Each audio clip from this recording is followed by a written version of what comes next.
Bíblia. Não é uma palavra muito fácil. Eu confesso que essa semana eu passei a Bíblia e eu falava, Deus, o que o Senhor quer? E eu tentava de um lado. Aí eu fui para Eclesiastes e tentava Eclesiastes 3 para falar sobre a semente, sobre quebrantamento. E Deus falava, não. Aí na quinta-feira, às 7 da manhã, quando eu cheguei aqui na igreja, Deus falou assim, abre a tua Bíblia em Josué, capítulo 7, versículo 20.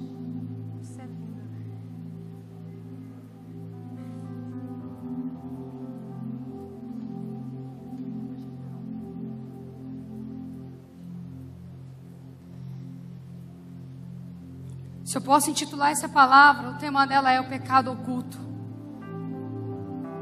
Ela vai falar um pouco sobre pecado, sobre um mal que tem, infelizmente, tomado conta da vida de muitos. E são os pecados ocultos que nós carregamos na nossa história. E precisam ser tratados. A gente tem na nossa cabeça que pecado, a gente trata quando a gente vai para um acampamento, para um encontro, para um manancial. Mas não é só lá que o Senhor quer tratar conosco. Ele quer tratar o nosso dia a dia, o nosso caráter. E essa palavra ela toca muito no meu coração, porque ela narra uma história de um homem que recebeu a ordem de Deus. Josué recebeu a ordem de Deus o seguinte: quando eles foram para conquistar a terra de Jericó, a ordem foi: nenhum dos utensílios consagrados, nem ouro, nem prata e nem bronze, vocês podem pegar e levar para vocês. Vai vir a destruição, mas tudo que vocês virem, vocês não pegam. Essa é a ordem que eu estou dando para vocês. E Josué repassou para os líderes de tribo isso. Mas um homem, achando que seria bom, achando que ele poderia fazer que ninguém iria ver, ele fez. E a consequência do pecado desse homem foi devastadora. Acã respondeu: é verdade que pequei contra o Senhor, o Deus de Israel. O que fiz foi o seguinte: quando vi entre os despojos uma bela capa feita na Babilônia, 2,4 kg de prata e uma barra de ouro de 600 gramas, eu os cobicei e me apossei deles. Estão escondidos no chão da minha tenda, com a prata por debaixo. Só aí. Acã, ele vem com o pessoal, começa a destruição em Jericó, e ele vê o ouro, vê tudo. Ele pega, esconde, e eles voltam pro assentamento onde eles estavam. E logo em seguida viria a terra de Ai para eles conquistarem. Então Josué manda 3.000 soldados para essa guerra. Só que antes ele manda espias, e eles falam o seguinte: Josué, é o seguinte, o exército de Ai não é grande. Não desgaste o nosso exército. Mande apenas 3.000 homens, que é o suficiente para derrotar com Ai. E Josué com o povo, já nós conquistamos Jericó. Ai é fichinha para nós. Jericó, o exército era muito mais bem preparado do que Ai. Então Josué pega e manda 3.000 homens preparados, homens que estavam lá todos os dias se preparando para a guerra. E eles vão para conquistar a terra de Ai. E quando eles chegam lá, é uma destruição. 36 deles morrem do exército de Josué. Josué fica desorientado quando ele fica sabendo que pessoas do exército dele estavam mortas. Então aquele líder fica desesperado, porque ele olha e vê que o seu povo pereceu. Mas ele não sabia onde estava o erro. Ele não sabia o que Acã tinha feito. Acã tinha escondido no meio da sua tenda. Então Josué começa a perguntar: o que está acontecendo? Como assim? Ai, era um negócio tão fácil para nós conquistarmos. Como que Ai foi uma barreira para nós? Se Jericó, que estava bem mais preparado, nós conquistamos, como que Ai não conquistamos? O exército era menor, o preparo não era como o nosso. Como assim? Então Josué começa a orar e a perguntar para o Senhor: Deus, o que está acontecendo? Aonde que está o erro? Aonde que está o pecado? E Josué começa a jogar cinzas nele para descobrir. E Deus começa a falar para Josué: Josué, prepara os líderes das tribos. E ele foi dando as instruções para Josué. Então Acã, constrangido, confessa: eu peguei dos despojos de Jericó ouro, prata e bronze e a capa que era feita na Babilônia. Ninguém sabia, a não ser Acã, do pecado que ele cometeu. Mas Acã sabia. E Acã sabia que se ele fosse para a guerra, seria devastador, como foi. Aí você vira para mim e fala: o que isso tem a ver com a igreja de hoje? Aprendo duas lições com esse episódio. O orgulho da vitória de Israel sobre Jericó subiu a cabeça deles e lhes tirou o senso da prudência, da vigilância e da obediência em Deus.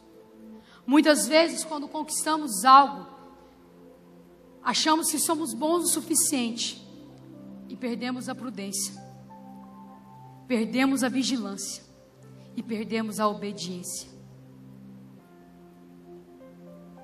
Eu conquistei o lugar que eu queria, eu não preciso ser mais prudente naquilo que eu tenho que fazer. Você deve ser prudente sim, porque a Bíblia te fala: seja simples como a pomba, mas prudente como a serpente. E a geração que menos quer ser prudente é a nossa geração. Obediência a Deus, muitos de nós não queremos ser obedientes a Deus. O fato de ter recebido uma bênção ou uma vitória não pode permitir que você relaxe na sua vigilância, na sua obediência e na continuidade da busca incessante por Deus. E aí eu falo para nós que somos líderes: quando conquistamos algo no reino espiritual, não devemos baixar a guarda. Nós devemos continuar orando e buscando de Deus qual é o caminho, qual é a estratégia, o que devemos fazer. Obediência. Minha mãe falava quando eu era criança: obedecer é o ABCD de Deus. Eu cresci ouvindo isso.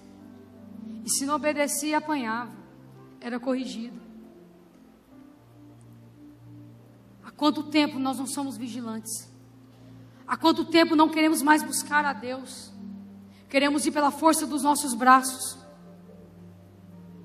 Queremos ir de qualquer jeito. Com Deus não se brinca, e nem com aquilo que Ele fala para nós. Algumas lições posso aprender.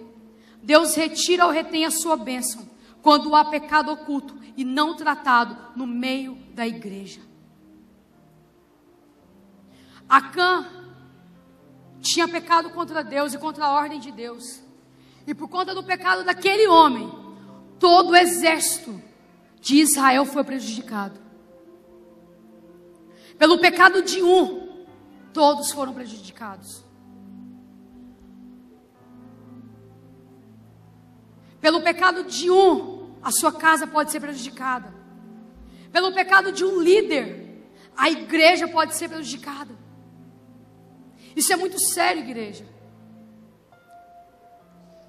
Não devemos brincar com Deus e nem com as coisas que vêm de Deus. Quando Ele te der uma ordem, quando Ele te falar: faça assim, faça. Obedeça ao Senhor. A Bíblia fala que é melhor obedecer do que? E E quantos de nós estamos sacrificando porque preferimos sacrifício e não obediência a Deus?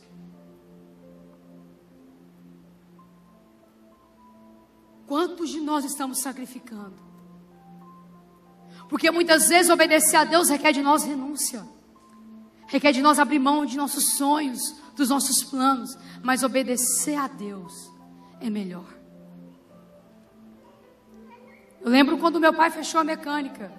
Ele brinca que a mecânica era a colônia de férias que ele tinha. Mas ele sabia onde Deus queria ele, na igreja. Meu pai é apaixonado por mecânica. Meu pai era um homem que andava o tempo inteiro na mecânica. Deus falou assim, chegou a hora de fechar. Doar, na verdade. Meu pai pegou e doou a mecânica.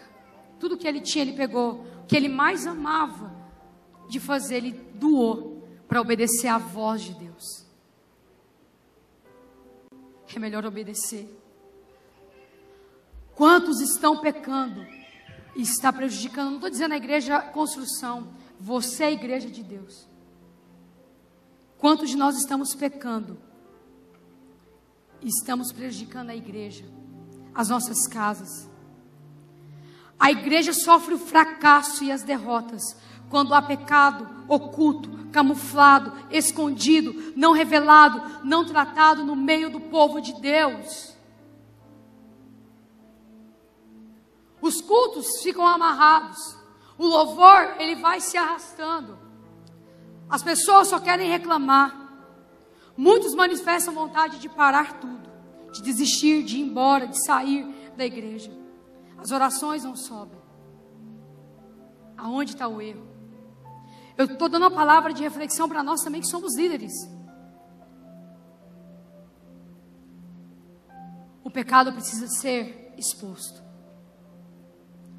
Qual é o pecado que você tem carregado na sua vida, que é escondido? Esse pecado ninguém toca. Esse pecado ninguém mexe porque ele é meu, ele é de estimação. Já ouviu gente falando assim, não, mas isso eu não consigo. Nessa noite ele quer te dar uma chance de você recomeçar. Não é errado você recomeçar. Tem hora que precisamos parar e analisar qual é o pecado que nós estamos cometendo. Aonde estamos errando? Aonde estamos falhando como líderes, como pais, como mães? Eu lembro que todas as vezes que eu fazia algo em casa que não era que condizia com a palavra de Deus, a minha mãe sentava e falava assim, a Bíblia fala isso. E como sua mãe eu vou te corrigir. E vou te bater e te dar tantas palmadas ou varadas. Varinha de amora lá em casa tinha. Correção, amor. Eu lembro a primeira vez que eu menti. Eu conto para o pastor Joel e o pastor Zé se rindo. Escrevi 1000 vezes. Não devo mentir para os meus pais. Foi, gente. Escrevi 1000 vezes. E ai de mim se escrevesse com a letra feia. Ela arrancava a folha e falava assim, porque você fez errado. Você não escreveu como eu te falei que tem que escrever. Você vai ser de novo corrigida. E vai escrever mais uma vez. Não devo mentir para os meus pais. Você mente mais depois dessa? Mas a criança ainda mentiu mais outra vez. Aí a gente aprendeu. Graças a Deus. Só que agora não foi naquele caderno de caligrafia. Foi no caderno ata, aquele preto. De 100 folhas. Frente e verso. Não devo mentir para os meus pais. Aprendeu. Aprendeu que pecado de mentira, ele afasta o homem da presença de Deus. Alguns passos da derrota de Acã. Primeira coisa, ele cobiçou. Os olhos são a porta do pensamento e do coração. Há um ditado popular, o que os olhos não vê, o coração não sente. Aí eu vou para nós jovens, mulheres vigia, não faz os homens pecar. Porque o homem pode olhar para você e te cobiçar, e ele vai cair em pecado. Homem também vigia com as calças que vocês usam. Tem homens que querem usar a calça que é de mulher. Apertada que só. Querido, a mulher, olha, ela também pode pecar. Cuidado. Cuidado se você pega aquilo que não é seu. Ah, mas ninguém está vendo. Não precisa de ninguém ver, o Espírito Santo está vendo. O Espírito Santo de Deus está vendo, isso é o suficiente. Uma vez, quantos anos eu tinha que eu peguei aquela borracha, mãe? Levei para casa para guardar, olha a intenção, eu queria guardar para o coleguinha, uns 6, 7 anos. Jardim 1, sei lá, eu já queria cuidar dos irmãos. Eu peguei uma borracha, ela não era minha. Eu queria devolver para o meu colega. Aí eu levei embora. Minha mãe ligou na coordenação da escola, falou que eu tinha pego uma borracha, levado para minha casa, que não era minha, e que no outro dia eu estaria na escola com a borracha para devolver para o meu coleguinha. Não era minha. Eu só peguei para ajudar. Segunda coisa que eu aprendo: tomou posse indevida, furtou, roubou. Eu me apossei deles. Acã diz isso. Pegou o que não era. Tomou posse daquilo que não era dele. Solteiros, fornicação é pecado. Isso é tomar posse daquilo que não é seu. Cuidado com o que você faz. Amados irmãos, adultério também é pecado. Cuidado com o que você procede na sua casa. Eu lembro quando os meus pais me ensinavam MMI. Quantas vezes eu vi casais compartilhando. Eu vi a história dos meus pais acontecendo. E pela graça de Deus, Deus restaurou o casamento dos meus pais. Só Deus sabe o que minha mãe passou.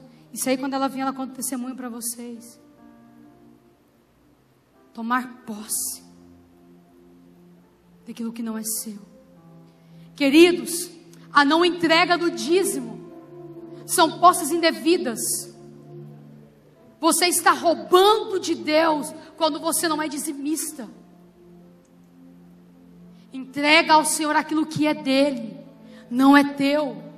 Desde criança, eu vejo na minha casa o princípio de dízimo. Meu pai na mecânica ganhava caixas de mexerica, laranja. Aí tinha um Domingos, que era o nosso zelador, mecânico, fazia de tudo. Ele falava assim: Domingos, conta lá quantas laranjas tem. Aí contava.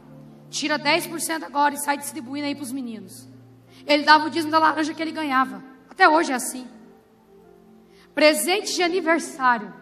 A saga que eu e minha mãe tinha que fazer todo depois do dia 21 de janeiro.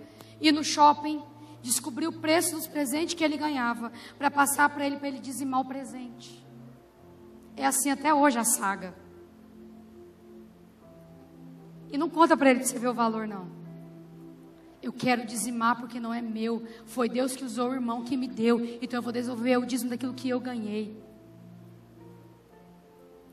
Lá em casa o Isaac, desde neném, tem o cofre. Aí final do mês, abre o cofre. Abriu o cofre que o vovô guardou. Vovô, meu dízimo é tanto, né? É, meu filho. Então agora, aí criou, porque nas Assembleias de Deus a gente entrega dízimo com carteirinha, porque tem numeração de membros.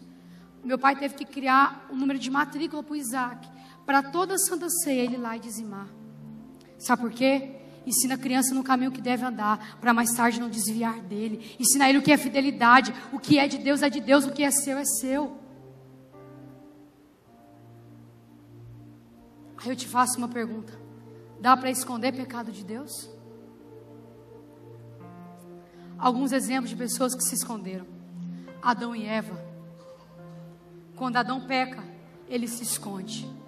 Mas na virada do dia, 6 horas, Jesus volta e fala: Adão, aonde você está, Adão?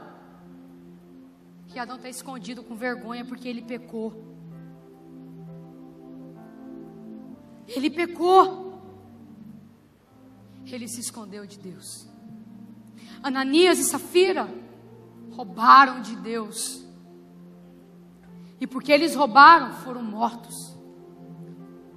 Tem muita gente que não está morto fisicamente, mas mortos espiritualmente, porque estão roubando de Deus aquilo que é dele. As consequências do pecado oculto, camuflado, escondido, não revelado, não tratado, são imediatas e abertas. A desobediência mina a sua força e te faz esconder de Deus, te faz ter vergonha de Deus. Foi isso que Adão fez. Ele se escondeu de Deus, porque ele sabia do pecado dele. Só que eu acho lindo, eu sou apaixonada na postura que Deus faz com Adão. Que ele poderia pôr Adão nu fora do jardim, mas ele pega Adão e fala: Adão, você pecou, porque você pecou, eu vou te tirar do jardim, mas é o seguinte, Adão, eu vou tampar a sua nudez e vou te curar, mas no jardim você não entra mais, mas a sua nudez eu tampo. Sabe o que eu aprendo com isso? Confessa o teu pecado, deixa, ele tampa a sua nudez, mas ele te trata, mas ele cura você, mas ele cura a sua ferida, mas ele te ensina. E essa geração é a geração que quer expor o pecado. Uau, fulano caiu em adultério, porque agora o irmão perde a identidade. Eu lembro quando o pastor caiu em adultério em Goiânia, e era um cara muito bom na palavra. Aí todo mundo falava assim: sabe o pastor fulano de tal? Aí a pessoa ficava assim: aquele pastor que caiu em adultério. Meu querido, que vergonha. Por que nós temos que lembrar do pecado da pessoa e não de quem ela foi antes? O maior ensinamento que o Senhor nos dá: você pode pecar, você confessou, eu esqueço o seu pecado, mas a consequência dele eu não esqueço, eu vou te dar. Mas eu te conheço pelo teu nome, e eu vou cuidar de você, e eu vou zelar de você, mas eu vou te tratar nisso. Esse é o nosso Deus. Não adianta você encobrir, fugir de Deus. Ele sabe onde quer. Salmo 139 fala: posso esconder a minha cama no mais profundo abismo, ou subir no mais alto dos céus, ali o Senhor está. Querido, aonde quer que você esteja, seja no vale ou no alto da montanha, Ele vai te encontrar, e Ele vai dizer: ei, cadê você? Aonde você está? Essa é a pergunta mais linda de Jesus: aonde você está? Sabe por que Ele faz essa pergunta?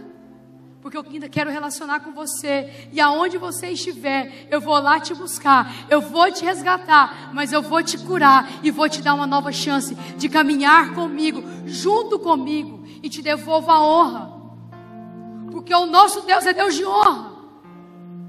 Somos nós homens que queremos expor o pecado do outro e de massacrar ele, mas o nosso Deus quer dizer: eu te cubro, e eu te guardo, e eu te ensino. Foi assim com Pedro. Pedro é o maior exemplo. Ele negou Jesus, ele errou. Vocês já pensaram por que Jesus pergunta para Pedro 3 vezes: Pedro, tu me amas? Já pensaram nisso? 3 vezes o galo cantaria porque ele negaria Jesus. Olha o amor do nosso Deus. Quando ele volta ressurreto, ele vira para Pedro e fala: Pedro, tu me amas? Então apacenta as minhas ovelhas. Aí Pedro responde: eu te amo, então apacenta. Ele lembra da primeira vez do galo. Olha que lindo que Jesus faz. Segunda vez: Pedro, tu me amas? Jesus, eu já te disse, então apacenta as minhas ovelhas.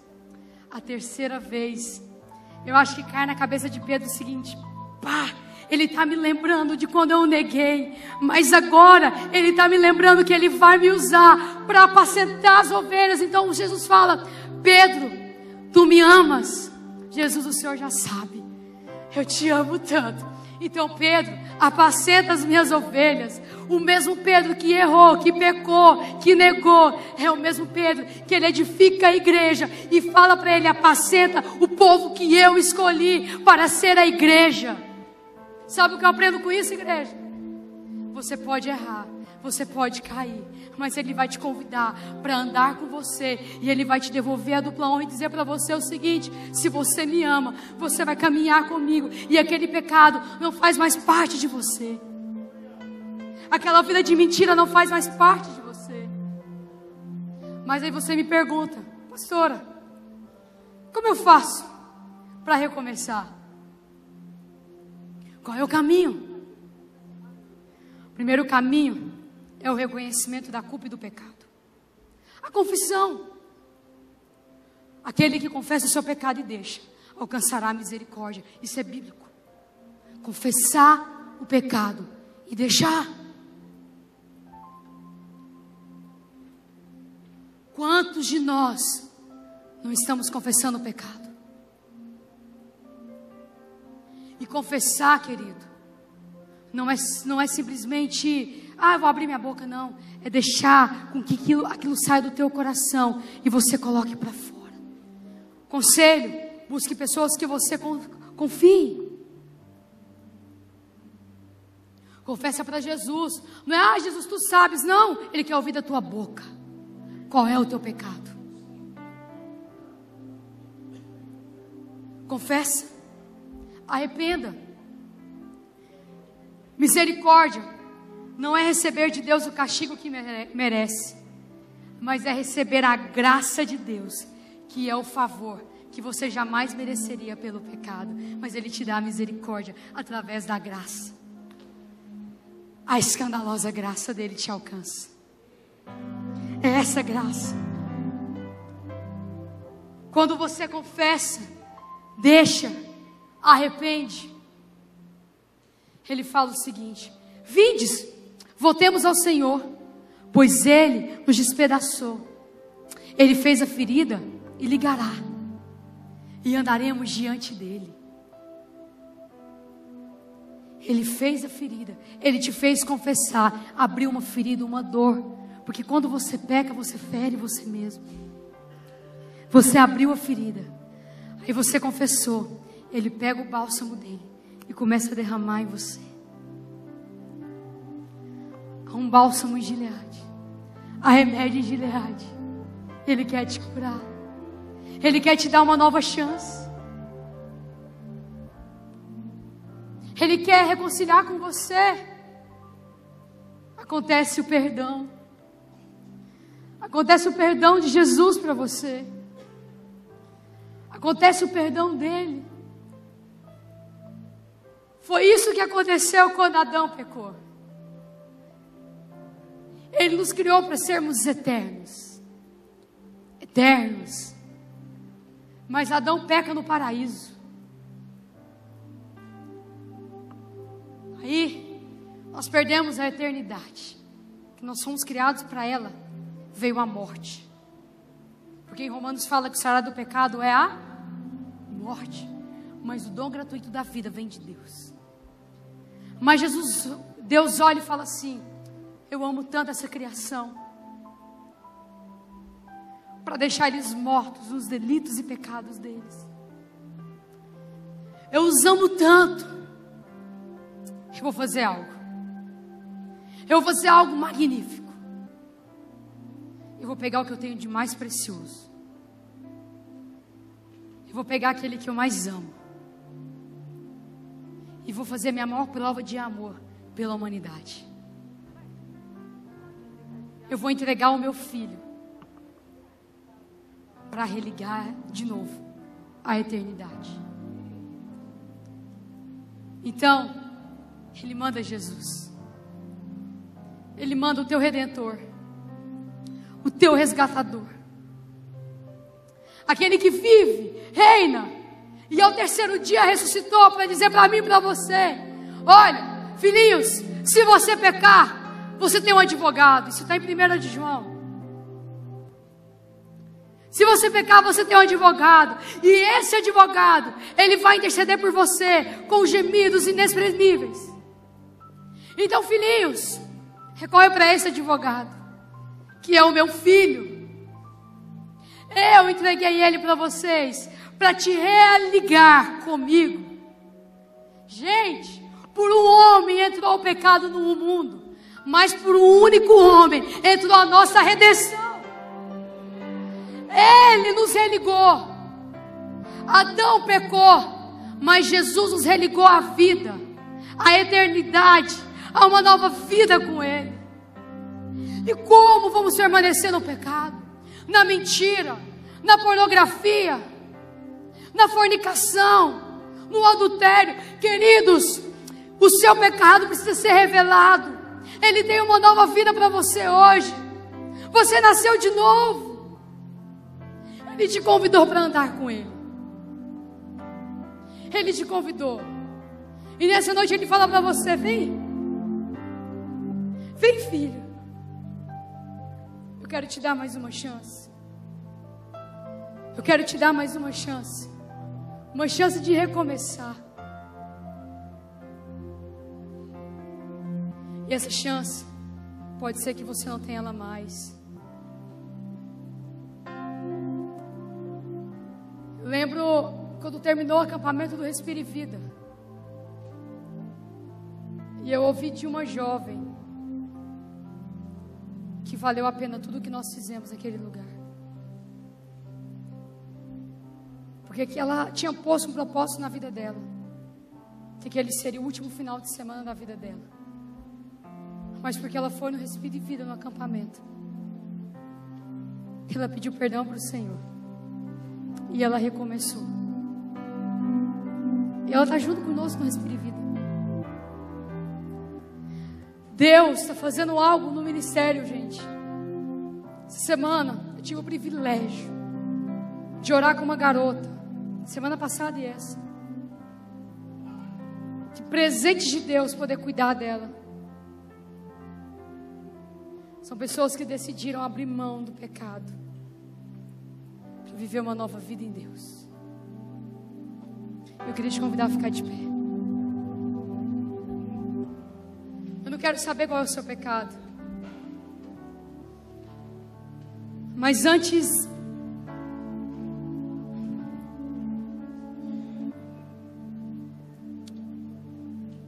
eu amo a Bíblia Mensagem porque ela é a Bíblia mais linda em questão de contexto.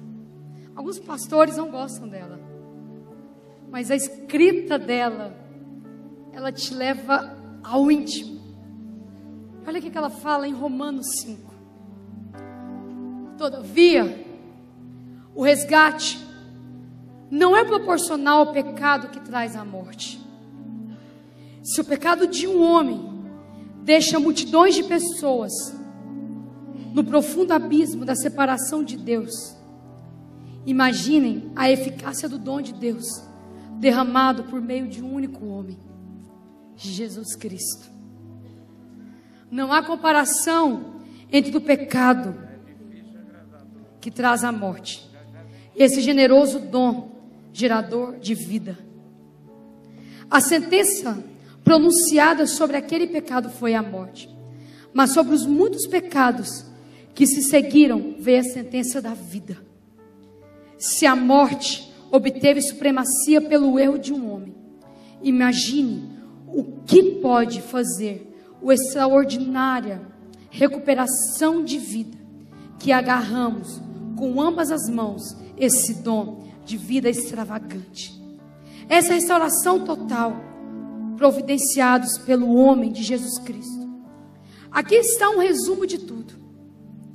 Assim, como uma única pessoa errou e nos deixou todos em um problemão com o pecado e a morte, também uma única pessoa fez o que era certo e nos livrou de tudo isso. Mas que apenas nos livrar dos problemas, Ele nos trouxe a vida. Um homem disse não é a Deus. Um homem disse não a Deus e afundou muita gente no erro. Outro homem disse sim a Deus e consertou tudo que estava errado. Um homem disse sim. Sabe quem? Jesus. Ele disse: Pai, conta comigo. Eu vou religar essa geração que está morta em seus delitos e pecados novamente. Eu não sei qual é o pecado que você tem carregado. Pode apagar a luz da vizinha. Eu não sei qual é o seu pecado, mas eu quero dizer algo para você. O pecado oculto, ele tem acabado com uma geração. E eu queria te convidar Para você que tem algum pecado que está oculto, para vir ao altar e confessar. Não é para mim, é para o teu Pai. Ele quer te curar hoje. Mas Larissa, eu vou me expor, eu sou um líder. Querido, todos estão de olhos fechados. Isso não é exposição. Isso é reconciliação. Isso é recomeço. Ele está te dando uma chance de recomeçar. Você pode vir aqui à frente. Ele te convida essa noite para recomeçar com Ele. Venha no altar, aqui é lugar de cura. Aqui é lugar de recomeço.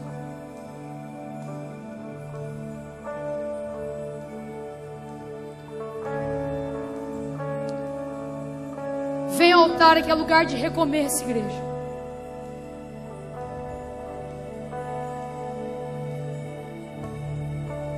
Uma chance igual a esta, talvez eu não tenha mais. O pecado se separa de Deus, mas hoje Ele quer te religar. Quero estar em tua presença, nem que seja a última vez. Ele quer te religar a Ele. Se tiver que gritar, eu gritarei. Se tiver que chorar, faça isso. Eu chorarei. Chore, rasgue as suas vestes, mas reviva. Se tiver que humilhar, se humilhe diante dele. Mesmo assim o farei. Me dá mais uma chance. Diga a Ele: eu quero nascer do teu Espírito. Eu quero matar minha carne, fazer tua vontade, doce Espírito. Diga isso a Ele. Minha vida seja tua vida, Jesus. Diga isso a Ele. Recomece, igreja. Ele está te dando uma oportunidade. Uma chance igual a esta. Se você mentia, não mente mais. Se você bebia, não beba mais. Se você prostituía, não prostitui mais. Quero estar em tua presença, nem que seja a última vez. Ele está te convidando. Venha, filho. Venha como está. Se tiver que gritar, eu gritarei. Se tiver que chorar, eu chorarei. Se tiver que humilhar a mim mesmo, assim o farei. Peça isso a Ele. Me dá mais uma chance. Eu quero nascer do teu Espírito. Eu quero matar a minha carne, fazer tua vontade, doce Espírito. Que a minha vida seja a tua vida, Jesus. Eu quero nascer do teu Espírito. Eu quero matar minha carne, fazer tua vontade, doce Espírito. Que a minha vida seja a tua vida. Que a minha vida seja a tua vida, Jesus.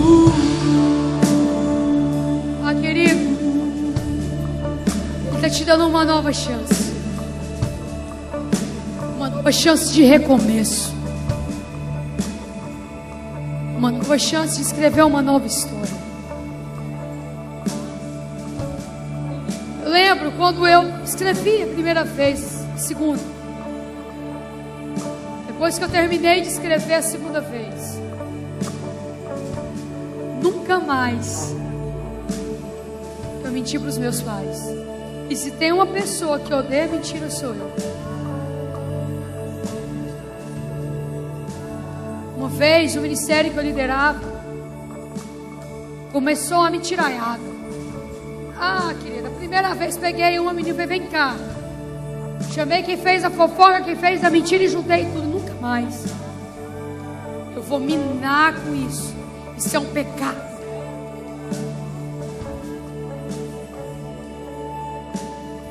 Aquele que pecava, não peques mais.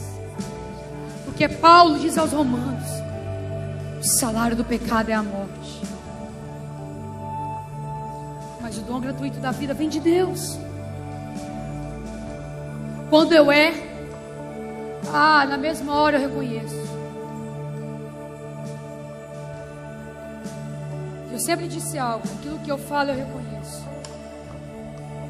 Porque se eu disse, eu tenho que reconhecer. Faz parte do meu caráter. A consequência pode ser grande, mas se eu disse, eu vou falar e vou afirmar. Eu aprendi isso com os meus pais.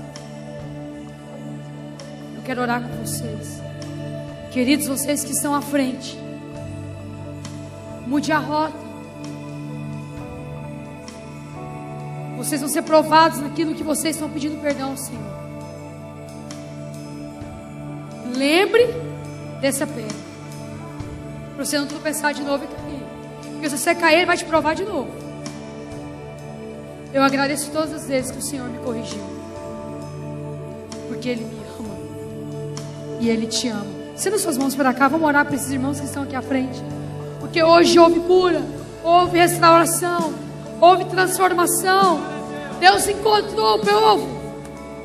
Ele te encontrou. Pai, eu te agradeço, Deus, por cada vida aqui essa noite. Deus, eu declaro a vida do Senhor, uma nova história, um novo tempo. Eu declaro agora, Senhor, feridas sendo curadas, corações sendo restaurados. Que a nossa vida seja a tua vida, Jesus. Que o nosso falar seja se ensina ou não. Que possamos encontrar com o Senhor, sermos fiéis ao Senhor. Te agradeço, Deus, por tudo que o Senhor fez, por tudo que o Senhor vai fazer. Em nome de Jesus. Em nome de